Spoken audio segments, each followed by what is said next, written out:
Tere tulemast kuldsetesse 60-ndatesse. Laul Quando esitab Tiiu Varik. Ütle millal tuled sa, ütle quando tuled siis kui lumimaas või kui kevad ärkab taas. Ütle millal on see päev, ütle quando kas sind suvepäikse käes või siis sügis kullas näed.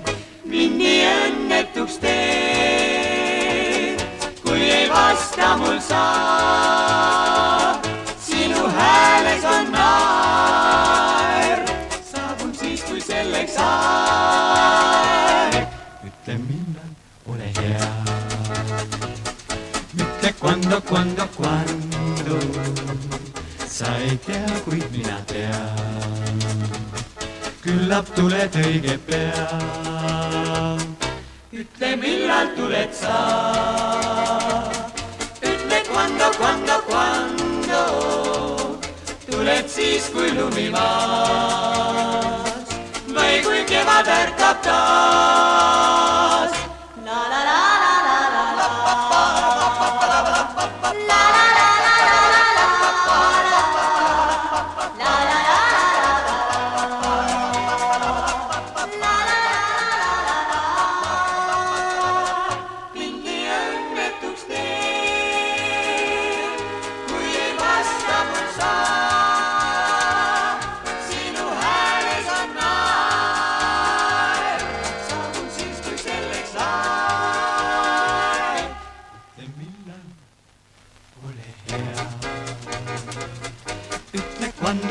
Quando sa ei tea, kuid mina tean.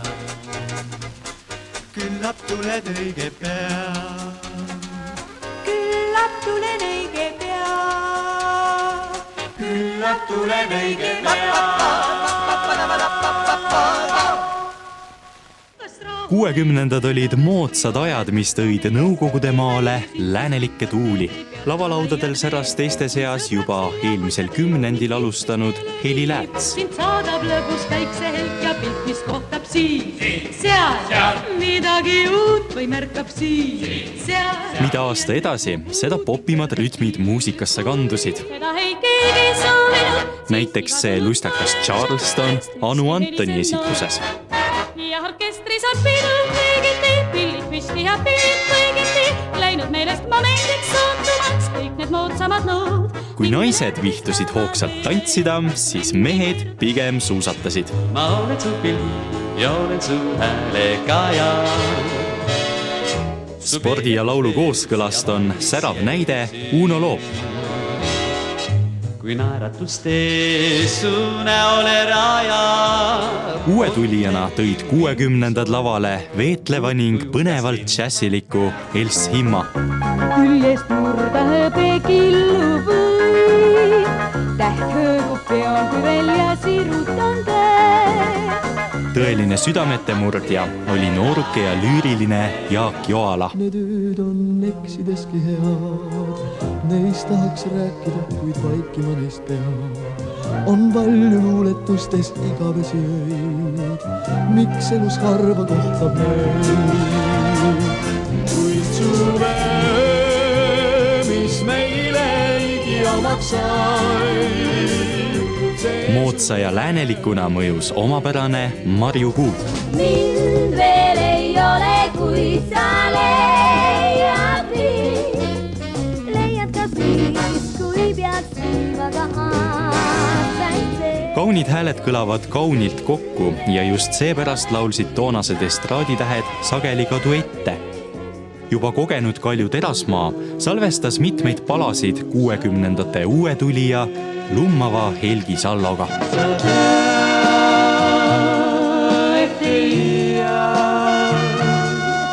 Seda uskuda ma ei saa. Duettide lainel olid ka Jaak Joala ja Heidi Tamme. Nii kaugel muu ja pardi teede käed, nii kaugel kõik, kui olla võib, ei näe ma ega kuule. kui mu kõrval sa seisad, ainus lähedus oled siis sa.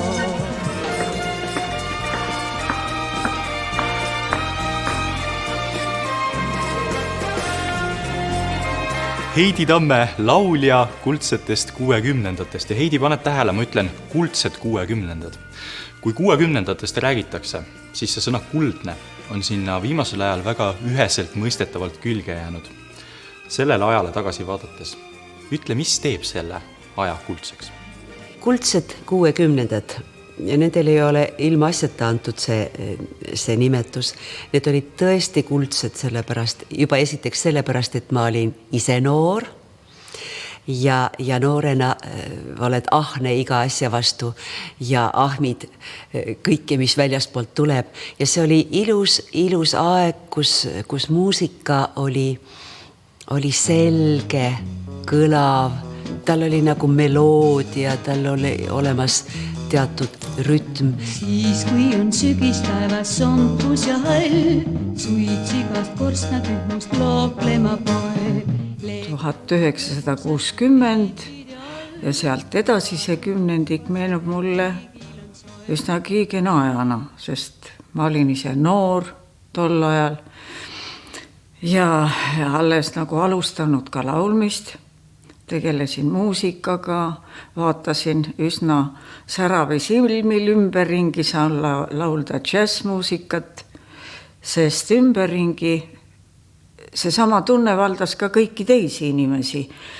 Ja seda oli märgata siis ka igal pool, kinos, teatris, moekunstis, meie moemaja hakkas tegutsema, nii et kõik hakkasid kuidagi suure energiaga tegutsema ja neile anti see vabadus tegutseda. Sel ajal, ma ütleks, ei olnud veel seda nii-öelda popmuusikat, oli populaarmuusika. Mattius šlaagrid ja meloodilised. Sel ajal olid Kalmer Tennossaar, tema laulis Itaalia laule, kus me teame, et seal on kindlad meloodiad, väga ilusad meloodiad ja mis nõuavad ka vokaalsust. Uno Loop, Heli Lääts, Clara Kotter oli väga ilusa maheda häälega. Kuskil 50ndate aastate lõpust alustas oma lauljateed näiteks Anu Anton, Vello Rumets, siis oli Maie Tõnso, Tiiu Varik. On süüdi kogu loos, vaid see peole tulid koos sel õhtul minuga saa. Me tantsisime tunde seal, kuid tundest poleks seal sul tahtnud rääkida maa. Kuid hiljem lahku minnes, aga segi läks vist pea ja tõesti ma ei tea. Miks sulle pidin ütlemas ja äkki siis, et mulle sa nii kallis. Nemad olid kõik enne mind, nii et mina olin uus tulija nende jaoks. Aga sel ajal, minu ajal olid ilusad naturaalpillid, viiulid, suured orkestrid, suured seaded, heliloojad olid professionaalsed heliloojad, kes olid saanud vastava hariduse, kes siis tõesti tegelesid sellega ja pakkusid siis noortele talentidele oma loomingut. Ma tean, et me lindistasime tihti ka ühel ajal ja ühtede samade orkestritega. Näiteks Emil Laansoo orkestriga me tegime alguses mõlemad üsna palju lindistusi ja tihti peal oli ka niimoodi, et kui mina olin kas või siin sama stuudios oma laulmise lõpetanud, siis tuli Tiiu Varik või vastupidi. Nii et tol perioodil nägin ma teda üsna tihti. Nüüd Tiiukene, Tiiu talu tütrekene, tema oli niisugune vaikiv, väga ilusa tämbriga. Kuskil 60-ndatel me käisime ka üsna Emil Laansoga, käisime ka mööda Eestit kontsertitega. Meil oli Heli Lääts oli seal kaasas ja Tiiu Varik. Ja ma mäletan, et Heli Läätsega meil olid alati pikad jutud rääkida. Aga Tiiu hoidis oma ette. ta oli selline vaikseke, kes tundub vaikseke. Inimene, kes on võib-olla üldiselt vaikne, aga siis tuleb sealt hoopis midagi muud ootamatutes olukordades. Temaga oli selles mõttes tore koos olla, et sa tajusid, et sa ei pea temaga võistlema. Sa ei pea temaga tundma, et noh, kuigi ta ei olnud väga jutukas, aga ikkagi ta oli väga lahke ja avatud. Ta oli tagasihoidlikkus ise pigem. Minu meelest ka seda on tema hääletämbris kosta seda soojust ja see on kuidagi väga eriline, selline sammetine ja soe hääletämber ja et see nagu paneb kuulama, seda ei ole võimalik järgi teha ega õppida, see lihtsalt kas inimesel on või ei ole ja temal pigem see on, isegi kui ta sellised kelmikamaid lugusi nagu Kvando või midagi laulis. Ma ütleks, et see oli Jumala kingitus. See hääl oli niivõrd tiiulik, temalik. Tiiu erines teistest lauljatest minu meelest selle poolest, et tema esitatud palad olid kõik sellised hästi soojad, vahetud. Isegi kui oli mingi nukker lugu väga. Ta ei pannud kohe sind alama ja pisaraid nutma, aga ta pani kuulama. Kas Tiius oli edevust, vaat siis ma ütleks sulle, et temas ei olnud sellist või vähemasti see ei olnud väljapoole ei tundunud, sest et kui ma ennast võrdlen nüüd oma edevust, siis see oli kohe väljapoole.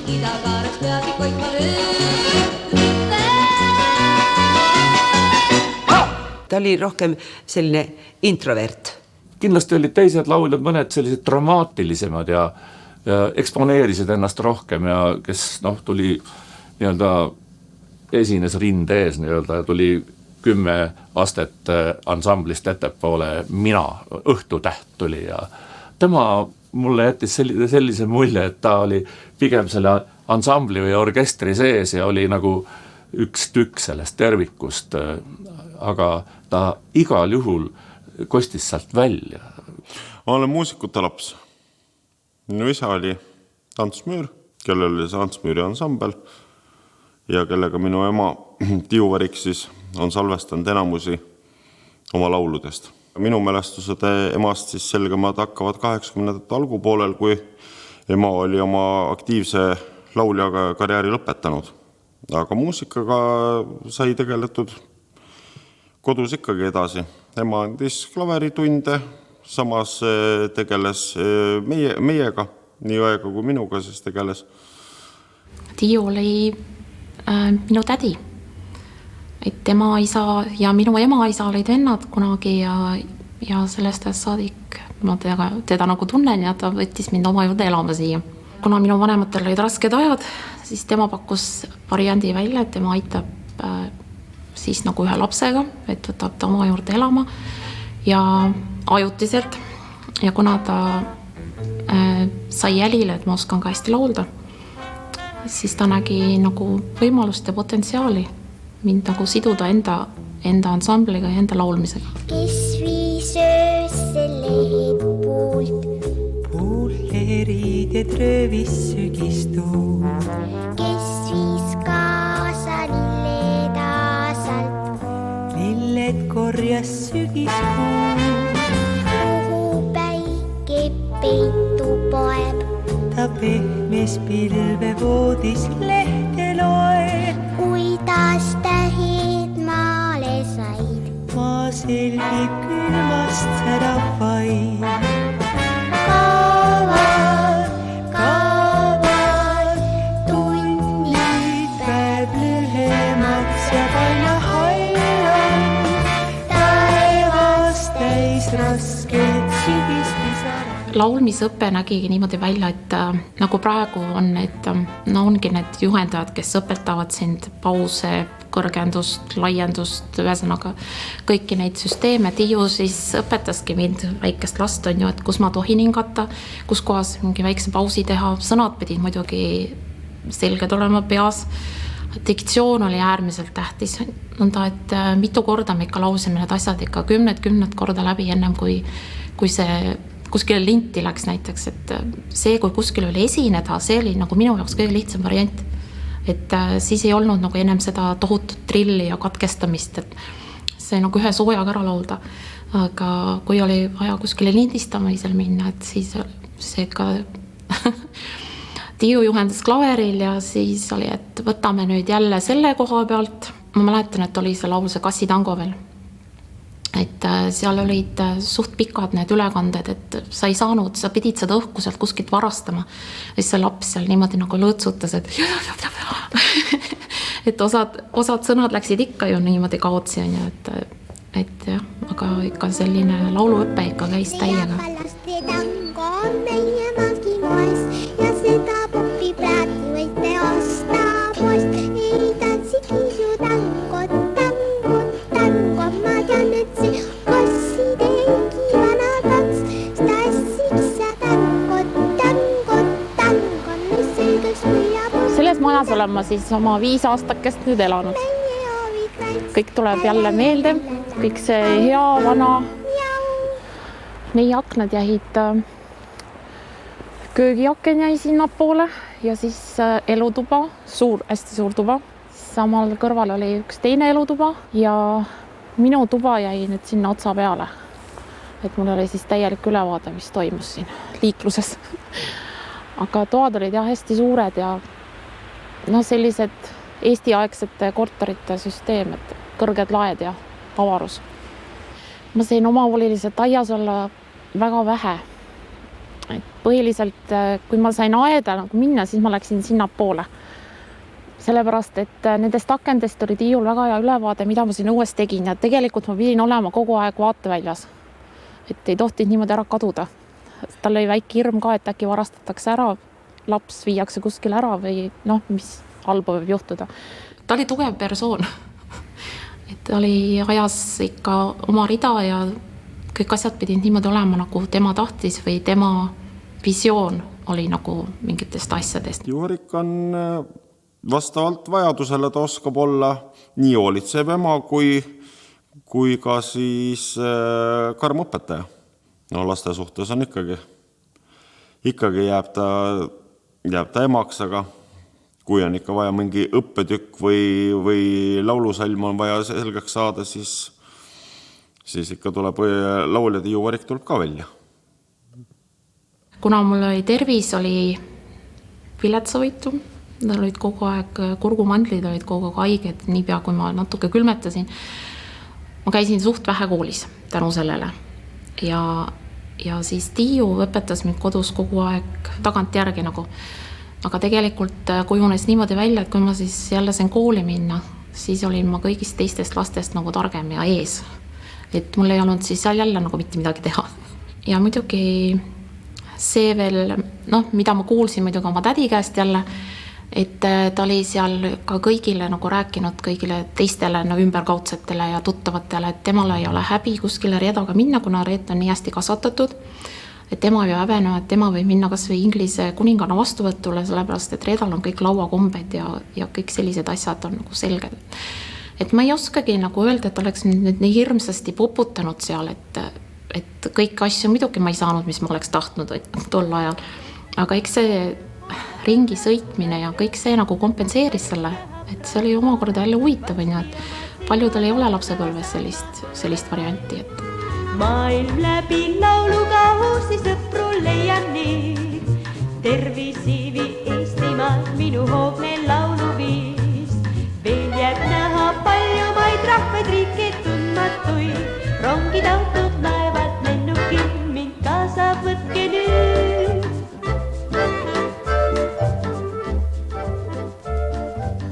Bože panna, ütle mul, kena noormees Poolast ja ta silmad naeravad lõbusalt ja soojalt. Ungaris mind köidavad, kirjeldavad pusta. Tšardas mustas viiulin kutsub tantsuringi mind. Klaasist maju kabareed nägin Bukarestis. Ainsa päeva minu reis kuldses Prahas kestis, aga siiski leian ma pikalt reisilt tulles, kõige kallin linnadest minu Tallinn mulle on. Maailm läbi lauluga uusi sõpru leian nii, tervisiivi Eestimaalt minu hoogne lauluviis. Küll on tore olla noor, teed on lahti kõikjal siis, kaasas minuga on alati. Tiiu Varikuga puutusin mina kokku kooli ajal, see võis olla 69-70 algus, kui ta tuli meile sportinternatkooli lauluõpetajaks. Tema tunnid olid, mäletan, hästi rõõmsameelsed. Eelnevalt meil oli õpetaja, kes meile ainult neid noote õpetas. Aga Tiiu eriti noote nagu ei õpetanud, tema lasi meile head estraadimuusikat. Väga rõõmsad tunnid olid. Lemmiktunnid olid tol ajal. Koolis ta tegi meil, pani käima estraadiansambli töö, siis ta valis lauljaid meie seast. Jah, ta tegi veel tütarlaste ansambli. Mõnele laulule me isegi laulsime talle kaasa. Päkki, nagu öeldakse. Waterloo oli, mäletan, tuleb meelde, see oli just peale seda Eurovisiooni, kui see Waterloo seal Eurovisiooni võitis, ta siis nagu hakkas laulmas. No, meie ansambel, lõpetasime ju keskkooli, kes läks edasi õppima, kellel hakkas oma elu. Lihtsalt läks laiali, kõigil tüdrukutel oma elu. Ja Tiiul sündisid lapsed, temal hakkas oma isiklik elu. Minu sünniga tema laulja karjäär lõppes. Kuna mina olin sünnijärgselt bronhialasmaatik, allergik, siis ma pidin olema pideva järelevalve all ja otsa loomulikult see piiras siis ema muusikalist tegevust ka laval. Ta ei saanud enam käia laulmas, kuigi ta kindlasti oleks seda tahtnud teha, aga minu tervis oli nõrk sünnijärgselt ja ema otsustas, et ta pühendab ennast täiesti perele. Mu emal on ka laul, mille sõnad siis hakkavad, et laul on minu elu. Ja see laul väga hästi iseloomustab ema. Nagu ta laulus ütleb, et laul on minu elu. Laulda ta enam edasi ei saanud. Ei olnud võimalik. Sellega ta kaotaski oma elu. Teile laul ma pean,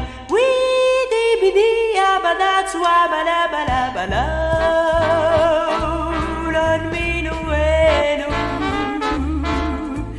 ja mu armastus. Laul, see on mu elu ja mu armastus. Kuna Tiiul jäi oma autorid CD tegemata,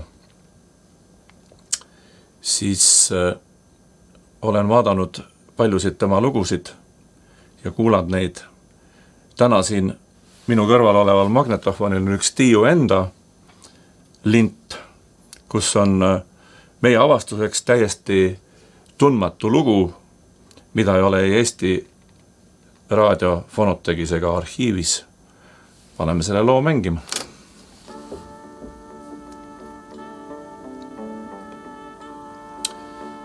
Lugu on salvestatud, pakun välja ka kas Ants Müüri ansambliga või Eesti raadio suure orkestriga. Räägib ta pilvedest, on selline minoorne ja nukker lugu. Ma arvan, et see on üks viimaseid lugusid, mis ta võis lindistada vähemalt selle helipildi ja laulmise järgi. Kahju, et seda lugu ei ole päris õiges kvaliteedis, kuid kuulame teda. Kui me koos olla võisime taatan nüüd ning mul veelub see aeg. Kui me koos olla võisime veel.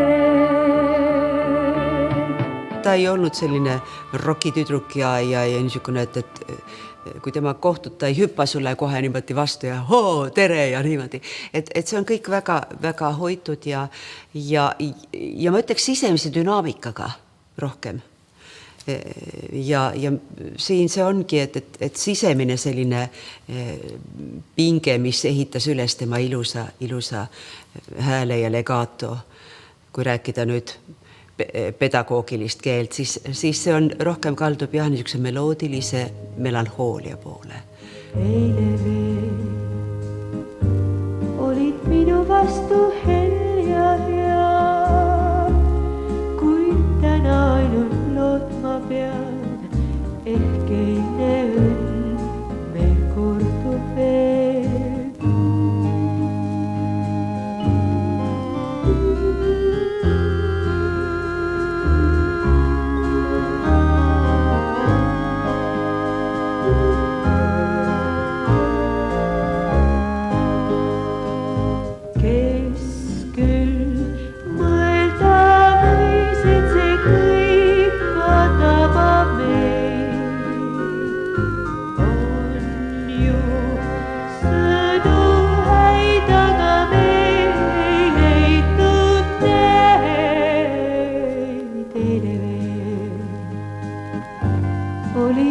Vastu helja hea,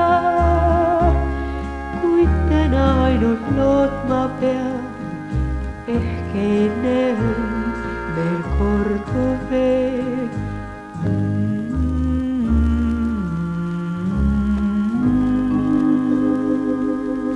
Kui ma Tiiuga elasin koos, siis ma oma perekonnaga kokku ei saanudki. Meil käis ainult kirjavahetus, et saatsin nendele oma fotosid sünnipäevadeks, aastavahetuseks, postkaarte, kuhu ma ise kirjutasin taha, alati teksti. Ja muidugi saatsime kingitusi, aga niimoodi, et ma oleks helistanud või kuidagi teistmoodi nagu suhelnud, et sellist asja ei olnud. Ma ei tea ju tegelikult, mida ta siis tol korral mõttes, et kas ta mis suunas ta nagu minu tulevikku ette nägi, aga kindlasti ei kuulunud sinna see, et ma olen Saaremaale tagasi. Ma olen selles enam kui kindel. Määravaks sai üks koolivaheaeg. Kui ma lõpetasin 21. keskkoolis 1. klassi, siis meil jäi selline kaup, et ma saan minna koju oma vanemate, oma õdede-vendade juurde ja olla seal terve vaheaja. Aga kuna ma eriti hästi enam ei mäletanud oma õdesid-vendasid ja siis muidugi vanem õde tegi selgitustööd kõvasti, et Saaremaa ongi minu kodu ja nemad on minu õed-vennad ja ema-isa ongi minu päris vanemad, sellepärast, et kohati ma täiesti kahtlesin selles. Ma ei olnud ju enam kindel, et ma ei mäletanud nende inimeste nägusidki kohati enam. Sellise kokkuleppega ma pääsesin Saaremaale, et ma tulen sügisel tagasi, et tulen 2. klassi ja kõik läheb edasi. Aga siis ma ei läinud lihtsalt enam tagasi. Jäingi Saaremaale, mida ma muidugi põrmugi kahetsen.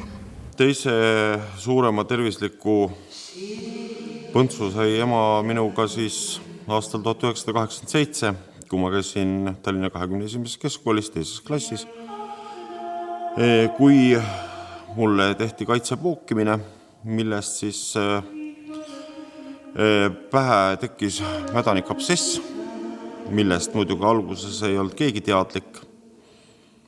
Aga kuna oli klassivennaga üks väike rüseluse klassiõe pärast, kelle kaitseks ma välja läksin, siis see mädanikabsess valgus aiu laiali, mille tagajärjel ma kaotasin nii nägemise, kuulmise kui kõik muud võimed. Mind viidi reanimatsiooni, tehti operatsioon, millest õnneks toibusin, aga väga pikka aega läks aega, et ma hakkasin uuesti nii nägema, käima kui rääkima, et tema alustas uuesti nii-öelda nagu väikse lapsega nullist minuga pihta. Oli ju emale ära öeldud, et ega elulootust ei anta, et elulootus on 0. Ja kõik see aeg võidelda oma lapse nimel, et saada saada juba ainuüksi need operatsioonid ja asjad pluss rohud, mida tollel ajal ei olnud saada, kuna meil oli suur Vene aeg. Aga tänu oma nimele siis ema väljamalt igalt poolt sai vajalikud rohud, et saaks mind uuesti elule turgutada.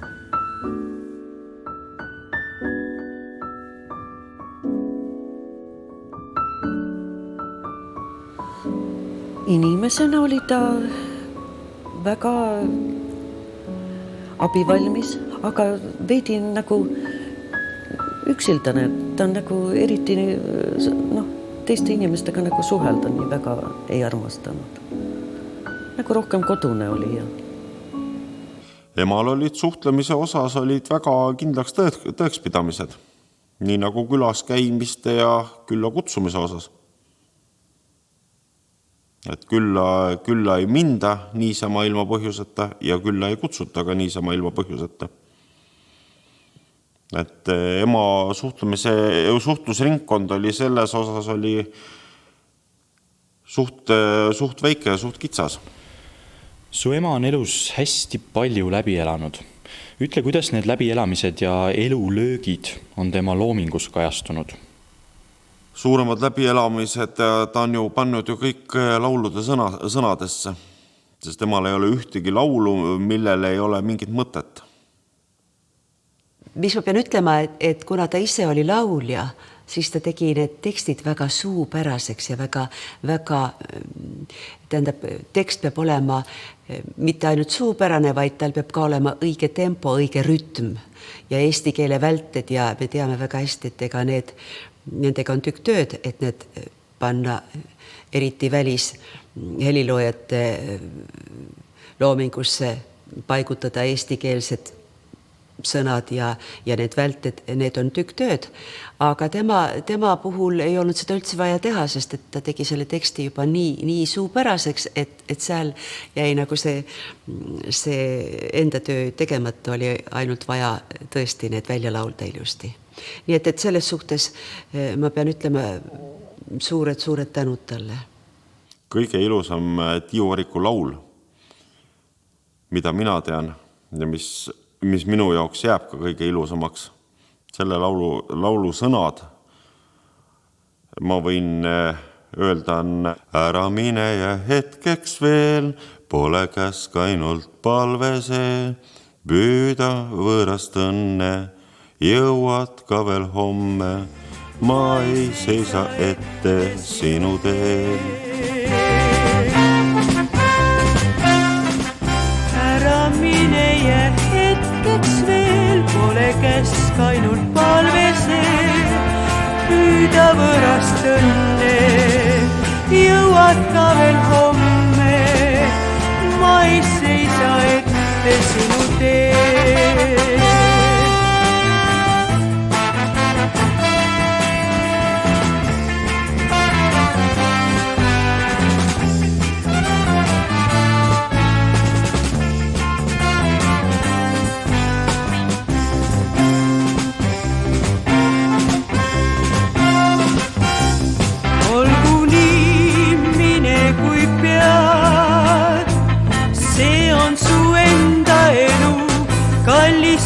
Laps oled tean, kes nägi kirjutlelu. Ema kolmas valusoop oli siis seoses võimu muutumisega, et Nõukogude Liit lõppes ja tuli siis meil Eesti Vabariik, millega siis tuli kaasa kõikide igasuguste maade ja majade tagastamine. Tuli ka meie maja Raua 51 tagastamine, millest ta lõpuks siis välja tõsteti siis kohtutäituriga.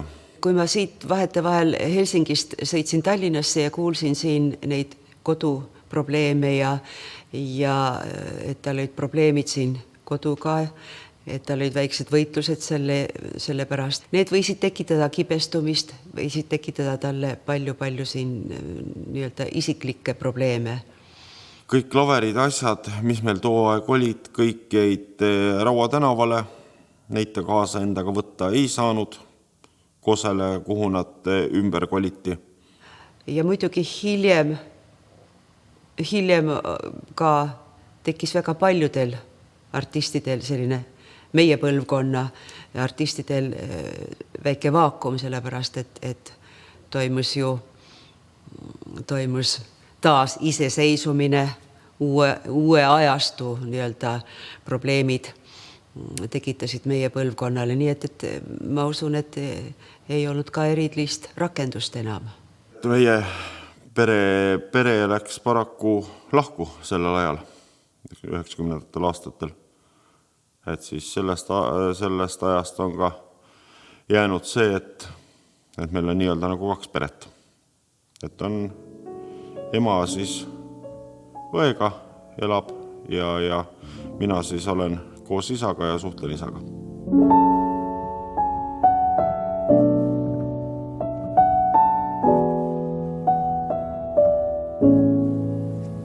Käisin Kosel, mõtlesin, et lähen saiakesi ostma. Keegi hüüdis mind, Maimu, issand, ma ei tunne seda inimest. Kus sa mind tead? Ma olen Tiiu, ma tean, et sa oled mu naaber. See on väga tore, siis läksin puitkasse sisse. Kuna ma tahtsin ikka temaga rääkida, kuulus laulja. Kuna ma tundsin ta ära ka. Ja kui ma seal kaua rohkem ei käinudki, rääkisime ära, siis ta hakkas meil käima. Kuna ta oli juba enne käinud, tundis mul hämma. Ja seal hakkas lahti minema meil see rääkimine. Ta oli juba varem käinud tuttav ja siis ma ütlesin, Tiiu, laula mulle laulu. Niimoodi läks kõik lahti see algus. Tiiu ütles, ma enne me laula, kui sul sünnipäev tuleb. Ta kogu aeg naeratas. Ja siis ta ootasin, millal see sünnipäev tuleb, aga ta iga päev käis meil. Ja ütlen sulle ausalt, hakkas peale seda mul kogu aeg laulma. Aga ütle laulu, ma nüüd mäletan, sellest on ikka aastaid möödas, see oli Kvanto. Tiiu elas siin väga kehvastes tingimustes. Tal ei olnud elektrikki, elasid pimedas, ma ei tea, kaua nad elasid, igal uus aasta oli ka kutt pimedas. Ma ei tea isegi millal, kaua aeg oli, ma isegi mäleta, millal see elektri nad tagasi said. Kütet neil ei olnud, vald pakkus kütet. Tiiu oli, ma ütlesin, ta pigem andis, kui võttis. Ta ei võtnud vastu kütet. Et tema oli saatuselt juba 3 hoopi saanud, aga paraku see 3. hoop ei jäänud ilma 4. hoopita. Ja 4. hoopiks oli see, et maja Kosel, kus tema elas, ka sealt siis tõsteti ta erinevate põhjuste tõttu siis ilmselt välja. See maja läks nagu võlakatteks, mina tean, kohtutäituri poolt. Tiiu kadus vaikselt. Nii vaikselt toimetas tütar ta minema, ma arvan, et see oli tütar. Ja niimoodi Tiiu kadus ja ma ei saanud rohkem teda kätte. Et temalt ma ei ole nüüd ka mitmeid aastaid ise näinud. Millal ma viimati temaga kokku üldse puutusin, oli kuskil siis, kui Eesti hakkas juba taas iseseisuma. Ja ma mäletan, et meil oli temaga telefonitsi, me rääkisime ja ta pakkus mulle välja veel oma nii-öelda initsiatiivil, et kui ma vajan mõnda laulu teksti, et ta hea meelega mulle teeks neid. Aga see oli kõik telefonitsi, nii et ma isegi ei tea, kus ta siis elas ja mida ta tegi, aga ma tean, et ta oli siis väga küllaltki aktiivne nagu välja pakkuma oma teenet.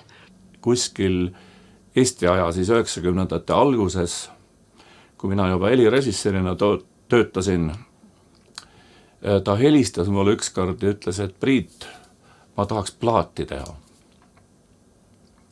Siis nad elasid veel siin Kadriorus ja me teame kõik need korteri muresid ja probleeme, mis olid, need olid juba tal käes ja elu oli kaunis raske Eesti aja alguses kõigil artistidel. Ja siis tuli selline aeg, kui oli võimalik CD-plaati teha. Ja ta võttis ka nagu tuld, et tahaks teha koledasti CD-plaati, et tule räägime. Kutsus enda juurde, ma läksin ja me tasikese teed. Ma siis uurisin natuke tausta ja et mis ideed tal on, et tal oli mõte, et mõned lood peaks nagu ka uuesti tegema. ma laitsin selle mõtte maha. Miks pärast, sest need teosed, mis ta omal ajal laulis sisse 60-ndate lõpp ja 70-ndate algus, see oli nagu tema salvestuste kuldaeg. Et need on niivõrd hästi tehtud lood, et endast paremini ta vaevalt, et juba siis vanemas eas nagu suudaks, sest kui inimene ei ole juba mitmeid aastat laulnud ja uuesti nagu võtta ennast vormi ajama, see tavaliselt lõpeb fiaskoga. Ühel hetkel Tiiu kadus ja kui ka praegu vist tahaks temaga kontakti saada, ei ole see enam võimalik. Viimati sai ühenduses oldud 3-4 aastat tagasi. Kunagine telefon, millega me suhtlesime, ta ei vasta sellel telefonil. Kui sa nüüd tahaksid Tiiuga ühendust võtta, on sul selleks üldse võimalust? Ma tahaks temaga väga, aga ma ei tea, kuidas. Juba sellepärast tahaks temaga kokku saada, et öelda talle need sõnad, mis mul mõlguvad meeles, ma tahaks teda tänada kõige eest. Ma olen isegi natukene uurinud siin, kus ta võiks olla, aga kõik need katsed lõpevad tulemuseta. Praeguseks hetkeks saan sulle näidata ema laulude kogumikku. Praeguseks hetkeks on kõik, mis mul oma emast nii-öelda paberkandja veel järgi on. Mu ema on nagu müütiline laulja, võiks niimoodi öelda. Et sama äkki, kui ta väga noorelt lavalaudadele tuli, sama äkki ta ka kadus. Minu jaoks on ema nagu jumalanna.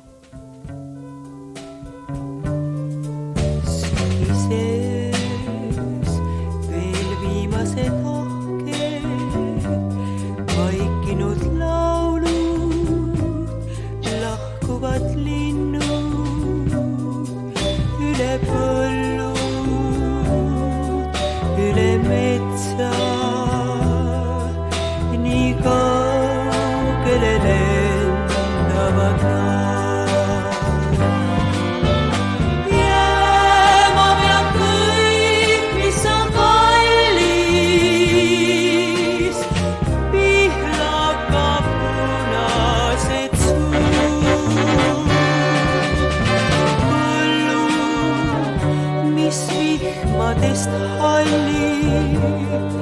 Pesakast, männipuu, kevadel taas puud tilguvad paiku, linnulaul jälle metsades kaigu, on seal ainult veel vaikus, kus kord katkes see viimane laul. Jääma peab kõik, mis on kallis, pihlaka punased suud. Põllu, mis vihmadest hallib, pesakast, männipuu.